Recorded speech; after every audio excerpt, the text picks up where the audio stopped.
Good afternoon. My name is Russell. I'm going to introduce the panelists in just a second. I believe we're just getting a couple more people in here.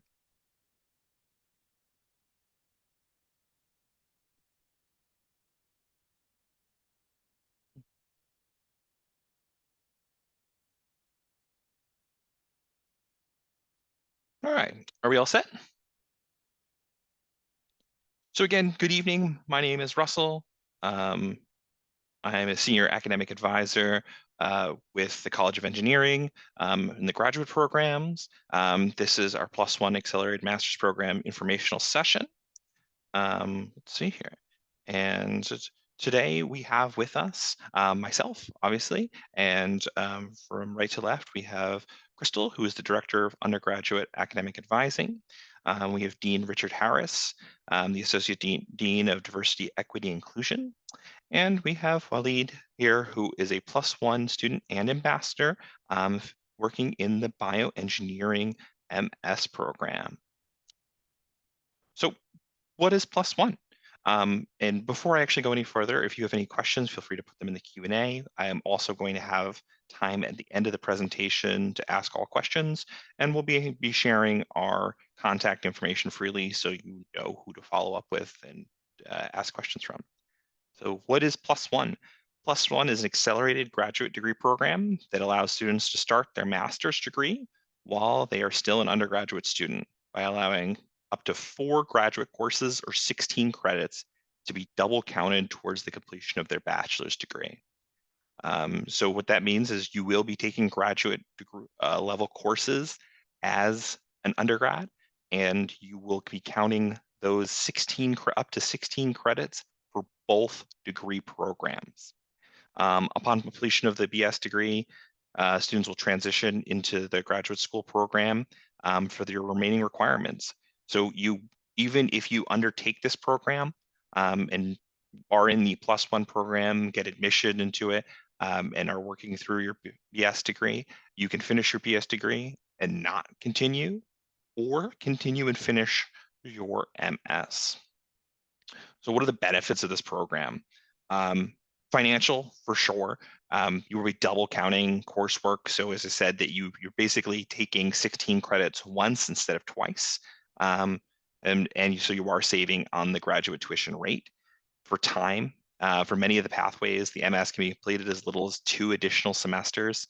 I've even seen for some degrees, like bioengineering, I've seen people can do it in 1 term extra. So they completed their undergraduate degree, they come in for 1 to 2 semesters and finish their master's. Career advancement opportunities within earning an MS degree.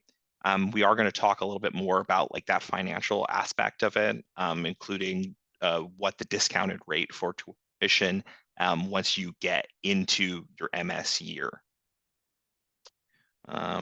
So the who and what and where can do a master's or a +1 path. There's a lot of different combinations and pathways. You can, so if you were a bioengineering undergrad, you can continue and do an MS in bioengineering. The same for most of our programs as listed up on the screen. But you could also pivot away from what your undergraduate degree is, and we see this fairly often. And like an industrial engineer might get a master's in engineering management. A bioengineering undergrad might get a mechanical engineering master's. All of these and more are listed on our website. If you go to coe.northeastern.edu, and you can find the +1 pathways. When we can talk about pathways, we're talking about like plan of study or degree program specifically.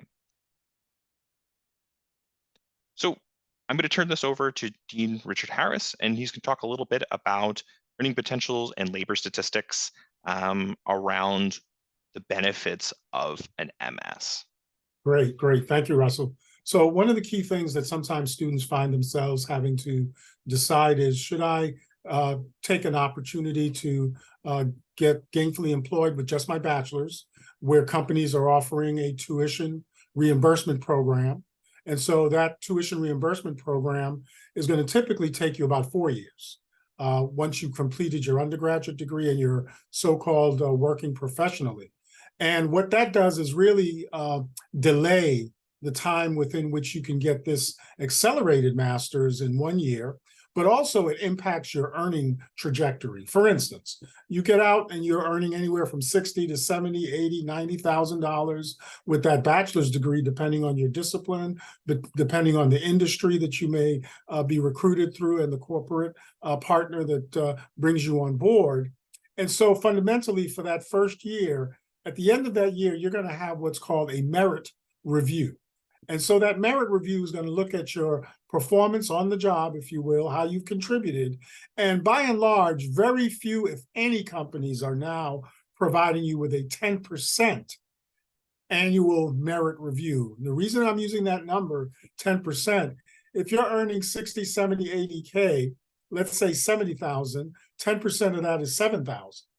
And then in the next year, that would put you at 77,000. And then if you went to another 10%, potentially 7.7K. So that's a traditional timeline that you're going to see if you were to do a regular master's, which takes 2 years. But in the process, you're not going to see 10% year over year annual growth in your compensation, your earning and merit review. But yet, if you come out with a master's in that given 1 year accelerated year, you actually can be making anywhere from $15,000 to $20,000 above and beyond what a person coming out with a bachelor's will earn. And so you start to appreciate that if you're going to be at least at $15,000 to $20,000 with an accelerated year delaying going into the workforce with your bachelor's, you've already doubled the amount of merit-based increase or your earning potential just by bringing in that accelerated master's or even traditional master's. But the accelerated master's is a great opportunity. I wish I had it when I was an undergraduate student coming out. And so what you'll see here is this chart helps you to appreciate the earning potential over a full-time wage. And this is from the Bureau of Labor Statistics. And so it definitely pays to have a college degree. You may hear folks debating the value of a college degree. Well, let me tell you, there's no debate when it comes to engineering. And so that engineering degree carries with it a significant lifetime earning potential, but an initial starting point as well, as I mentioned briefly. And so as you go up the food chain, you also see the unemployment rate for those who are pursuing accelerated degrees. And so at the master's level, you'll see that you are less than 2% unemployed for those who have that earning potential with a master's degree. So this just gives you a little bit of a snapshot of where you are with your relative accelerated master's degree that puts you above the I should say the employment food chain that really does get hit pretty heavy when you look at the lower earning degrees or even those who don't have a degree as it relates to a college degree. And so again, the value proposition is you see a significant return on your investment. And the investment that you're making is your time. Investing your time in order to be able to develop your talent, which gets you further up the academic food chain and professional food chain towards that treasure, if that is important to you. So I'll turn it back over to you, Russell.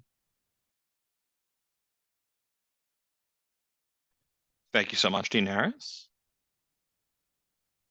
So I want to introduce somebody who has gone through this process. So this is Waleed, and he is currently a biochemistry candidate for +1 in bioengineering, cell and tissue engineering.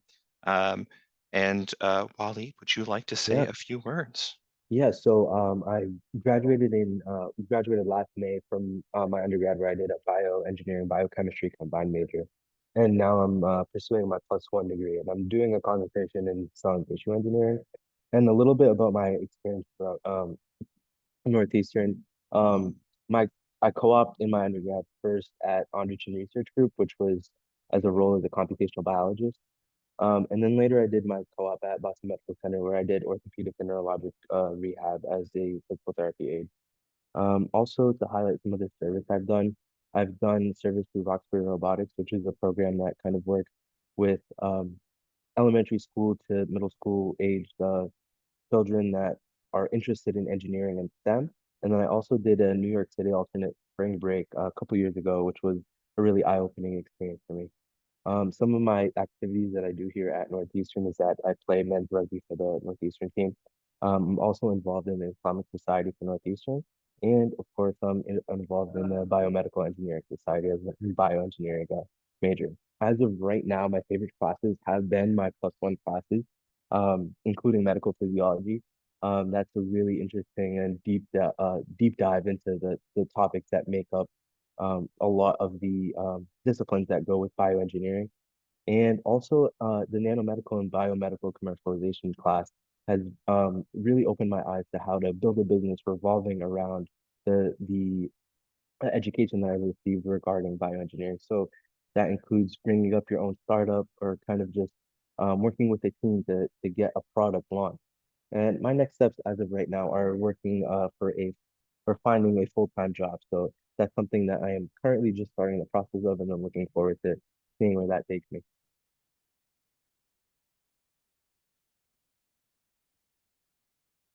Thank you so much. Also, I'm as a former bioengineering advisor, I'm slightly surprised to hear that your favorite class was BioE 6100, but also glad to hear. Let's see here. So I talked a little bit about that there being multiple pathways, and I want to take a look briefly about how you can explore these and like what those options are. So this is a screenshot from our website. Link is down here at the bottom of the slide, and has shows where you can filter where the programs are, and the +1 specifically. So there are currently 19 programs that you can go from into a +1 year from undergrad here at Northeastern. Bioengineering being one of them. Um, Others being chemical, civil, cyber, physical systems, data analytics, data architecture and management, electrical computer engineering, energy systems, and the list goes on. So when you are like going through that there, you can like click through and you can say, okay, so like what do I need to know as an undergraduate student looking at this? So this is a sample pathway for mechanical engineering. And it shows on the left here, you can see that like what undergraduate degrees you could be in to go into the mechanical engineering pathway. And they are fairly inclusive. We even have a couple of programs from outside of the College of Engineering, including BS in Environmental Science, BS Math, BS in Physics from the College of Science. You'll notice that like the second column there is if there are any undergraduate prerequisite courses that you need to have brought into um, when you're applying. So when you are looking at these, you have your master's level classes and you will also have some undergraduate classes. I will say that not all pathways have additional prereqs from your undergraduate, but some will. So it's really important that you take a look at those. So like for instance, in the sample pathway, if you are a BS holder in chemical engineering, you need to take these two mechanical classes, ME 2355 and ME 2350. Make sure you're working with your undergraduate advisor to make sure that you are positioning yourself to take those classes in a place in your plan of study that benefits you. Also here, you'll see that there'll be a list of courses that you can and can't share. So like, for instance, I know from bioengineering pathway, they don't want you to take human physiology bio E100 until you are already a master student. But they do have a long list of students of courses that they will approve. You should be talking to a graduate advisor if you have any questions about what chairs and what impacts your graduate degree. But if you're looking at more of plan of study and other things, you should be talking to your undergraduate advisor. Let's see here. So course sharing, I talked about this a little bit already, but just to reiterate, this is a firm rule.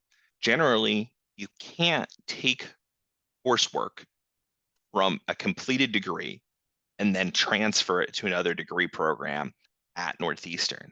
This is a specialized case. So of up to 16 semester hours, so half of a master's can be double counted towards a student's undergraduate and graduate degree program. As I said before, this means specifically that this exception is being applied, that you will take 16 credits while you're an undergraduate, and you will apply those to both your BS degree and possibly your MS.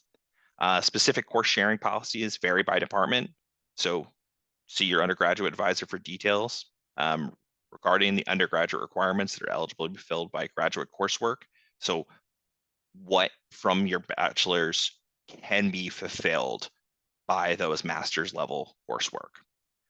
It is recommended to begin a graduate coursework before a student's undergraduate final year, depending on if you're 4 or 5 years, whatever track you're on, depending on co-op, etc. It may be a little bit different. We do have some rules about how many graduate courses you can take in a semester. So do keep that in mind. Things to consider before applying. Is an MS degree right for me? So for you, if you are looking at a +1 pathway, you should be looking at the outcome of what this master's degree does for you and concentration in some cases. Like I'm going to use bioengineering as an example.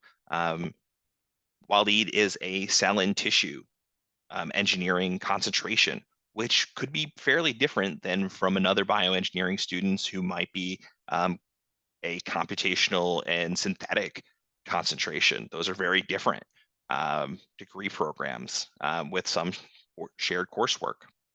So you need to know ahead of time where you're going to end up, what your thoughts are, or what requirements are, what are your career plans, etc.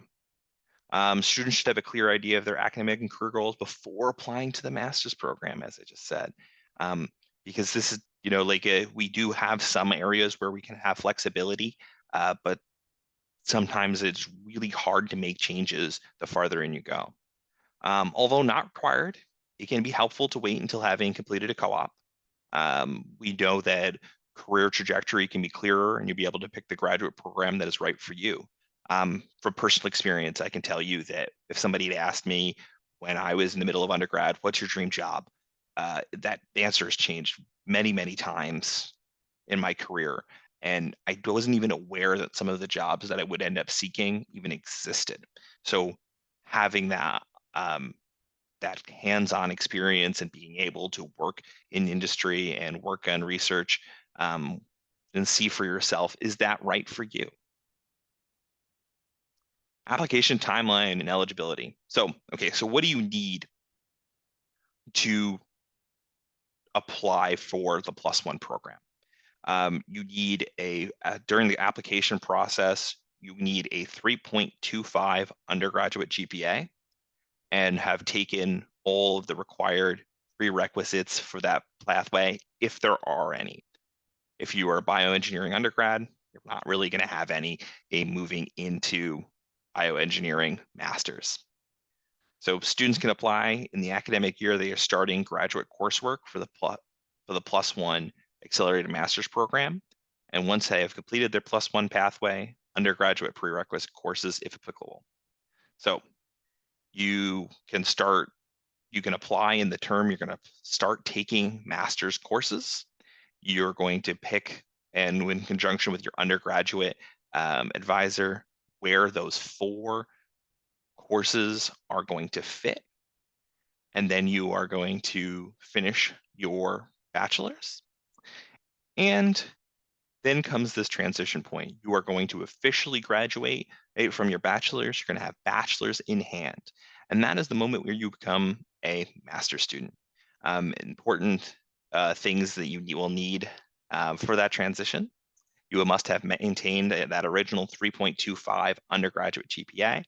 And in those 4 courses that you have taken, you must have a 3.0 in the graduate GPA. So we're talking about if that's a B. And that's important because at the master's level, that is considered a passing grade. You must graduate from your master's with a cumulative GPA of 3.0.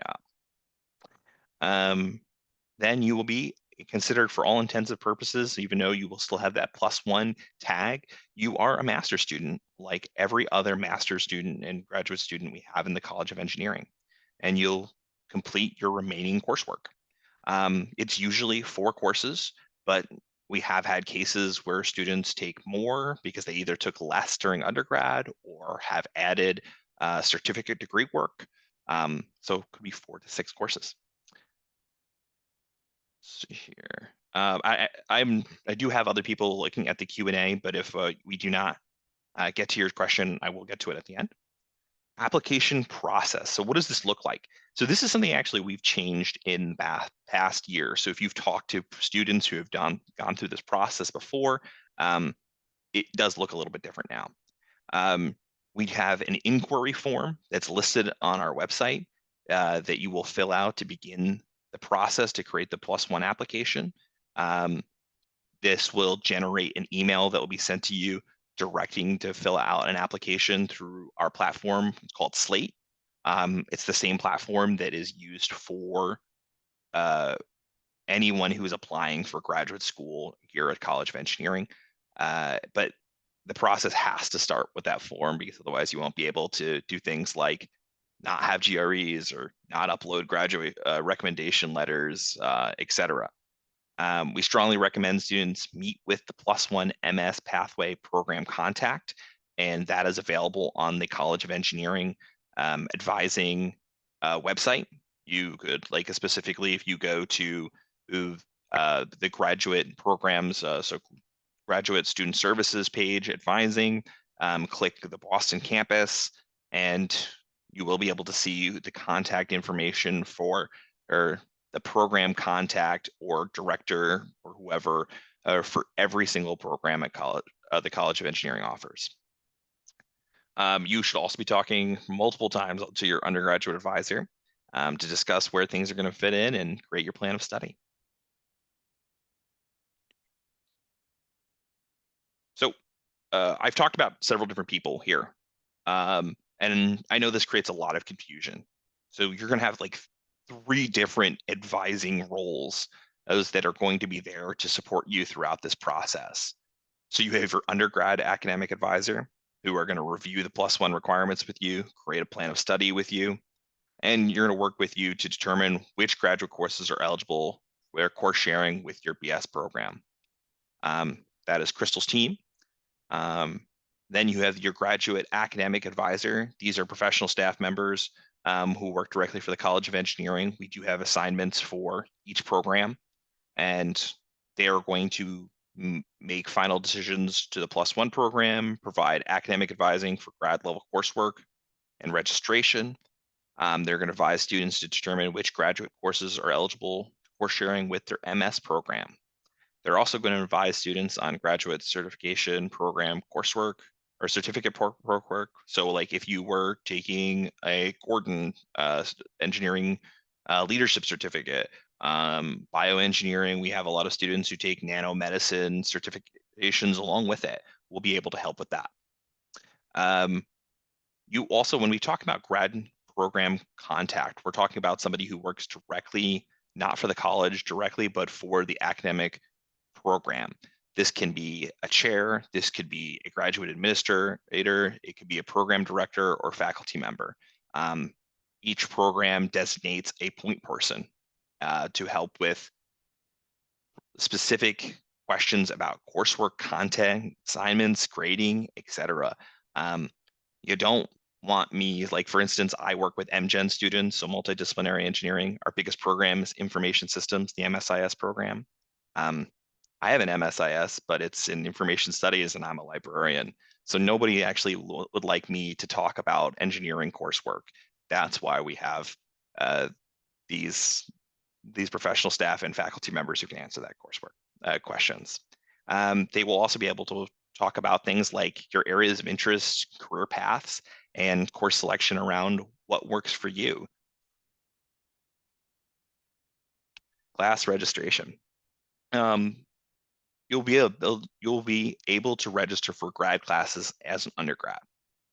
Once you have completed this, the application, they're going to add that +1 attribute. There may be restrictions. Not all grad courses sections are open to +1 students. So it may even be from your program. But there, as I mentioned, there are courses like Bioengineering 6100 that the program is designated as not eligible for +1 students who have not finished their undergrad to take. Eligible coursework taken before application to the +1 program can be retroactively counted. Typically, these are 5,000 level courses open to undergrads. So if you've already taken a course in the 5,000 level or above that wouldn't be relevant to your master's and is listed in that +1 pathway, we can probably still add that. So it's not too late. We recommend a limit of 2 grad courses per semester. That is considered full-time at the master's level is 8 credits. But in some cases, 3 per semester may be possible with approval from your undergraduate and graduate academic advisors. Things to consider. So we talked about the financial already, but a couple other things around that. Graduate level courses taken as an undergrad students are covered under undergraduate financial aid. It is important for all students to consult student financial services to discuss the financial implication of enrolling in the College of Engineering +1 program. I have every week at least a couple students who will reach out to me about their student bill or specifics about the implication of financial aid or scholarships. And again, that's not something you want me talking about. We have professionals in the student financial services who are the experts in that. And we don't want anybody to be misadvised. So they asked if you have financial questions, talk to them directly. Lastly, and this is fairly new, students will receive a 25% tuition scholarship each semester following their matriculation into the master's year. This means that you will get a 25% discount in your master's year. So after you've left bachelor's and you've graduated and you've become a master's student, you will get a 25% discount. This is for all +1 students. Things to consider, co-op. This is Northeastern. We are #1 in co-op for a reason. And I know that a lot of our undergraduate students may take several co-ops. You have to negotiate a couple things around when you want to take them if you're going to do the +1 program. Students enrolled in the +1 accelerated master's degree program are permitted to participate in up to 3 co-ops during their combined undergraduate and graduate degree program. Only one of those can be during the +1 year. So if you come in from your bachelor's and already have taken 3 co-ops, you will not be able to do another one in your MS year. If you have done 2 and wish to take one at the MS level, you can. We ask that you refer to the +1 Master's Co-op page. We have a dedicated page on our website talking about this, as well as there's contact information on that page to the co-op teams that advise each program. Transitioning to the grad school. So we talked about this a little bit already. Once a student graduates with their bachelor's, they transition to full-time graduate standing student. Transition to the MS after BS completion must be initiated the following term. So if you graduate, say, well, I hope not because you're here at the informational, but if you were to graduate in spring of 24, you would be starting your master's year either in fall of 24 or summer of 24. Most commonly, it is the full term after you finish your bachelor's. So if it was spring 24, it would probably be fall 24. A lot of programs don't have as many courses running over the summer, and they also have a tendency to be more compact. What does your MS year look like? there's no like I really appreciate Waleed being here and talking about his experience, but yours may not look like his, and it's different for each student. At the master's level, there's a lot of customization, and you're looking at a whole new curriculum. So it's flexible based on students' goals within the catalog and restrictions of a given program. All COE MS programs require 32 credits. So if you come in with 16, you will need 16 additional credits to complete your degree program. Students can pursue their graduate degree either full-time or part-time. So as I said before, 8 credits at the master's level is considered full-time, and 4 credits is considered, or up to 4 credits is considered part-time. So, all right, that concludes our presentation. I can absolutely go back to any of the slides that if people have questions. But thank you so much for being here. I'm going to hang around for at least the next 10-15 minutes if anybody has any questions, but I'm going to stop the recording now and